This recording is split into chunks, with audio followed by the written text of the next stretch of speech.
Welcome to Galaxy Classes, where concepts become clear and learning becomes powerful. नमस्ते बच्चों, कैसे हैं आप सब? तो आज मैं आपके लिए एक ऐसी कहानी लाई हूं जो दिल को छू जाती है। ये सिर्फ एक पोएम नहीं है, ये एक सबक है, एक लेसन है, संगीत के बारे में, स्पिरिचुअलिटी के बारे में और सबसे जरूरी ह्यूमिलिटी यानी विनम्रता के बारे में।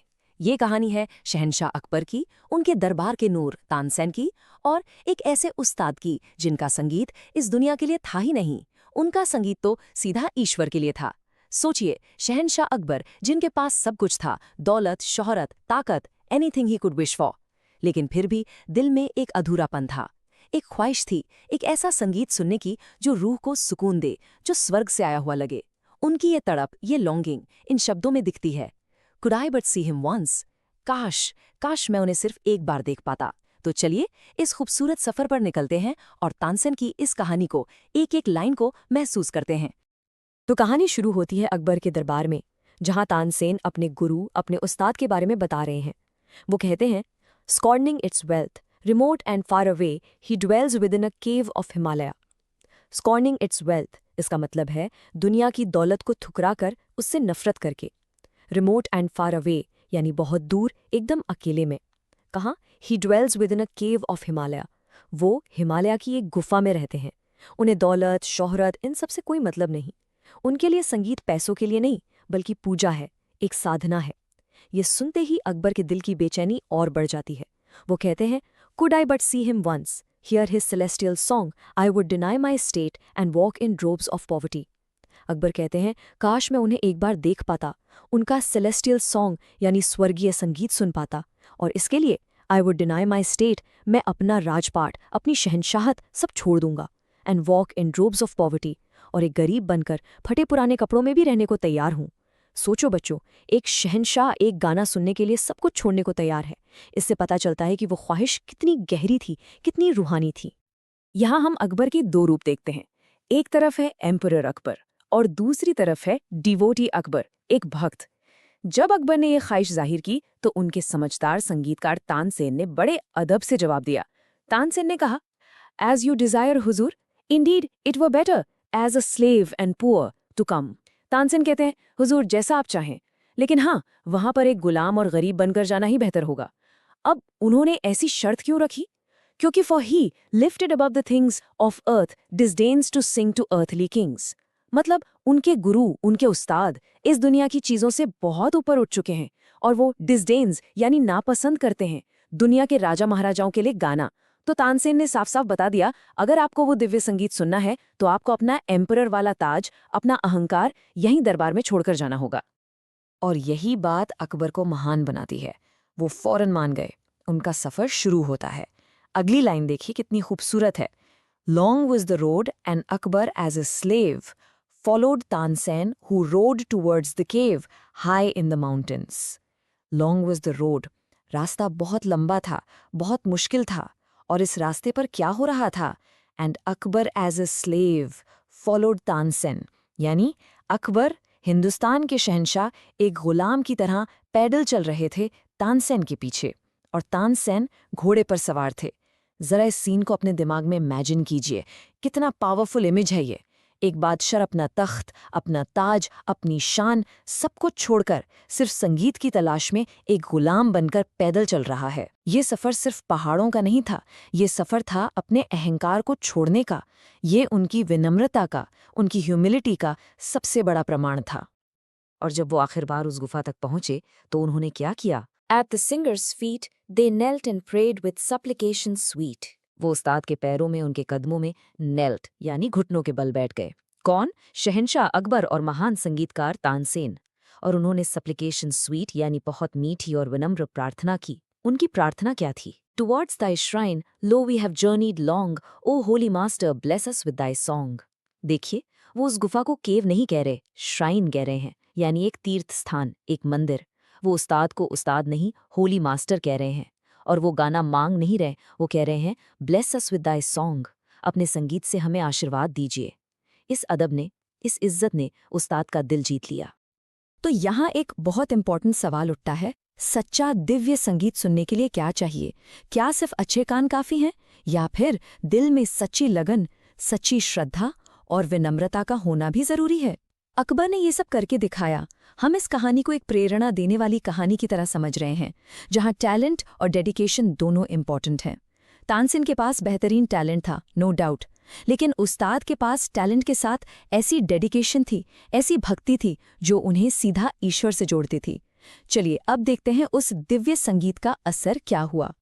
उनकी विनम्रता रंग लाई। Then Ustad one by the humility सैंग songs of peace and high felicity. One by the humility यानी उनकी विनम्रता से प्रभावित होकर, उनसे जीतकर उस्ताद ने गाना शुरू किया। और उन्होंने क्या गाया? Songs of peace and high felicity, शांति और परम आनंद के गीत।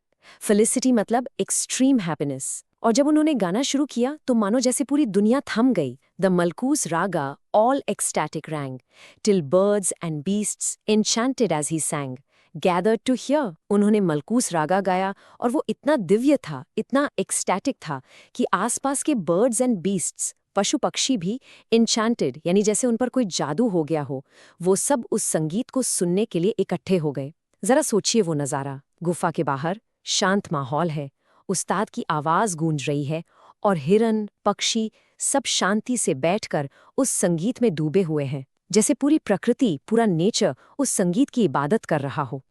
और अकबर पर इसका क्या असर हुआ? Over Akbar's dreaming soul he felt the waves of heavenly rapture roll. Akbar की आत्मा, उनकी सोल एक ड्रीमिंग स्टेट में थी, जैसे वो एक सपने में थे, और उस सपने में उन्हें वेव्स ऑफ हेवनली रैप्चर यानी स्वर्ग से आती हुई आनंद की लहरें महसूस हो रही थीं। वो एक ट्रांस में थे। यही वो अनुभव था, यही वो फीलिंग थी जिसके लिए वो इतनी दूर, इतना कष्ट उठाकर आए थे। लेकिन जैसे ही अकबर उस आनंद से बाहर निकले और उस्ताद की तारीफ करने के लिए मुड़े, उस्ताद had vanished from his wondering gauge. उस्ताद वहां से गायब हो चुके थे, जैसे वो कोई आम इंसान थे ही नहीं। शायद कोई आध्यात्मिक शक्ति थे जो आशीर्वाद देकर अंतर्ध्यान हो गए। अकबर अभी भी हैरान है, वो अभी भी उस संगीत के नशे में है। वापस आते वक्त उनके मन में एक सवाल है। वो तानसेन से पूछते हैं, tell me Tansen, what theme this is that holds the soul enchanted? Could you the same theme sing to lure my heart to paths untrod? बड़े सिंपल शब्दों में अकबर पूछ रहे हैं, तानसेन, ये कौन सा रागा था जिसने मेरी आत्मा पर जादू कर दिया? क्या तुम वही रागा गा सकते हो ताकि मुझे फिर से वैसा ही अनुभव हो?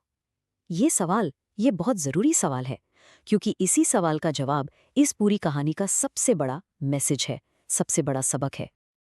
और अब तानसेन जो जवाब देते हैं वो इस पूरी कहानी का दिल है। इस लाइन को बहुत बहुत ध्यान से सुनिए। तानसेन कहते हैं, ah no to thee I sing, he sings to God. नहीं हुजूर, मैं वो चीज़ नहीं गा सकता। क्यों नहीं गा सकते? इसका रीज़न अगली लाइन में है। टू दी आई सिंग, मैं आपके लिए गाता हूँ, आप मेरे बादशाह हैं, आप मेरे मालिक हैं। लेकिन ही सिंग्स टू गॉड, पर मेरे गुरु, मेरे उस्ताद, वो ईश्वर के लिए गाते हैं। सोचिए इस लाइन की गहराई। तानसेन कह रहे हैं कि मेरे संगीत का सोर्स, मेरी इंस्पिरेशन एक इंसान है, आप मेरे राजा, लेकिन उस्ताद के संगीत का सोर्स वो सर्वोच्च शक्ति है, द डिवाइन है। इसलिए तानसेन के संगीत में स्किल है, परफेक्शन है, पर उस्ताद के संगीत में स्किल के साथ साथ डिवोशन है, भक्ति है, एक ऐसी रूहानियत है जो सीधा परमात्मा से जुड़ती है। उनका संगीत एक साधना है। यही हमारे देश की गुरु शिष्य परंपरा का सबसे खूबसूरत उदाहरण है। तो आप सोचिए, तानसेन जो दुनिया के ग्रेटेस्ट सिंगर्स में से एक थे, उनमें और उनके गुरु में आखिर फर्क क्या था? दोनों महान थे, लेकिन एक की कला दुनिया के लिए थी और दूसरे की कला दुनिया के मालिक के लिए। तानसेन के पास बेहतरीन स्किल थी, पर उनके गुरु के पास स्किल के साथ वैराग्य था, डिटैचमेंट था। उनका संगीत वर्ल्डली नहीं बल्कि डिवाइन था। यही इन दोनों के बीच जमीन आसमान का फर्क था। चलिए अब फटाफट ये चेक करते हैं कि हमने इस कहानी से क्या समझा। अगर आपसे कोई पूछे कि अकबर को एक स्लेव, एक गुलाम की तरह क्यों जाना पड़ा, तो आप क्या कहेंगे? बिल्कुल सही, क्योंकि उस्ताद दुनिया के राजाओं के लिए नहीं गाते थे। इसलिए अकबर को अपना अहंकार, अपना किंग वाला स्टेटस पीछे छोड़ना पड़ा। और अगर कोई पूछे कि तानसेन का संगीत उस्ताद के संगीत से अलग क्यों था, तो आपका जवाब होगा, यही तो इस कहानी का सबसे बड़ा मैसेज है, क्योंकि तानसेन अपने बादशाह के लिए गाते थे, जबकि उस्ताद ईश्वर के लिए गाते थे। एक का संगीत नौकरी थी, दूसरे का संगीत इबादत थी। अगर आप इन दो बातों को समझ गए तो आपने इस कहानी की रूह को समझ लिया। तो इस पूरी कहानी का कोर मैसेज क्या है? हमें इससे क्या सीखने मिलता है? इसके कई पहलू हैं। पहला, सच्चा ज्ञान पाने के लिए विनम्रता यानी ह्यूमिलिटी बहुत ज़रूरी है। जब तक अकबर राजा थे, वो संगीत नहीं सुन सकते थे। जब वो एक भक्त बने, तब उन्हें आशीर्वाद मिला। दूसरा मैसेज है स्किल और डिवाइन आर्ट के बीच का फ़र्क। एक कला इंसानों को खुश करने के लिए है और दूसरी ईश्वर से जुड़ने के लिए। और तीसरा, सबसे बड़ा मैसेज, सच्ची कला सेल्फलेस होती है। वो तारीफ या पैसों की मोहताज नहीं होती। उस्ताद ने गाया और वो चले गए, उन्हें वाहवाही की जरूरत नहीं थी। तो बच्चों, चलिए इस खूबसूरत सफर को एक बार फिर से जल्दी से याद करते हैं। कहानी शुरू हुई शहंशाह अकबर की एक आध्यात्मिक ख्वाहिश से। इस ख्वाहिश को पूरा करने के लिए उन्होंने विनम्रता का एक लंबा सफर तय किया। वहां उन्हें एक दिव्य संगीत सुनने को मिला और आखिर में तानसेन ने उन्हें सच्ची कला का, ट्रू आर्ट का सबसे बड़ा सबक दिया। इस कहानी के 3 मुख्य किरदार थे। अकबर, जिन्होंने सीखा कि ज्ञान के लिए झुकना पड़ता है। तानसेन, जो एक महान कलाकार होने के साथ साथ एक समझदार गाइड भी थे। और उस्ताद, जिनका संगीत ही उनकी पूजा थी। अब चलिए इस कहानी में आए कुछ नए शब्दों से दोस्ती कर लेते हैं, ताकि वो आपको कभी परेशान ना करें। पहला वर्ड है सप्लिकेशन। इसका सिंपल मतलब है विनम्र विनती या प्रार्थना, जैसे हम भगवान से करते हैं, बहुत अदब से। पोएम में लाइन थी, they kneeled and prayed with supplication sweet. इसको हम ऐसे यूज कर सकते हैं, the villagers made a supplication to the king for help, यानी गांव वालों ने राजा से मदद के लिए विनती की। दूसरा वर्ड है फेलिसिटी। इसका मतलब है परम आनंद या परमानंद, मतलब बहुत बहुत ज्यादा खुशी, जिसे हम इंग्लिश में ब्लिस भी कहते हैं। पोएम में लाइन थी, संग songs of peace and high felicity. इसको हम ऐसे यूज कर सकते हैं, after winning the championship the team was filled with felicity, यानी जीतने के बाद टीम परम आनंद से भर गई। और तीसरा वर्ड है थीम। अब देखिए, नॉर्मल इंग्लिश में थीम का मतलब विषय होता है, जैसे ऐसे का टॉपिक, लेकिन यहाँ इस पोएम में इसका मतलब है हम म्यूजिकल कॉम्पोजिशन, यानी एक रागा या धुन। पोएम में लाइन थी, tell me Tansen what theme this is. तो यहाँ अकबर उस संगीत की धुन या रागा के बारे में पूछ रहे थे, ना कि उसके टॉपिक के बारे में। तो बच्चों, आज की क्लास खत्म करने से पहले मैं आपसे अपने लिए कौन सा एक लेसन लेकर जाएंगे? क्या वो विनम्रता का सबक है, या ये कि हमें अपना काम पूरी लगन और समर्पित भाव से करना चाहिए, जैसे उस्ताद करते थे, बिना किसी तारीफ की उम्मीद के? इसके बारे में जरूर सोचिए। जब आप अपनी पढ़ाई को भी एक साधना की तरह करेंगे ना, तो आपको भी हेवनली रैप्चर जरूर महसूस होगा। This lesson was brought to you by Galaxy Classes, created only for study and concept clarity. Like, share, subscribe, and press the bell icon for further notifications.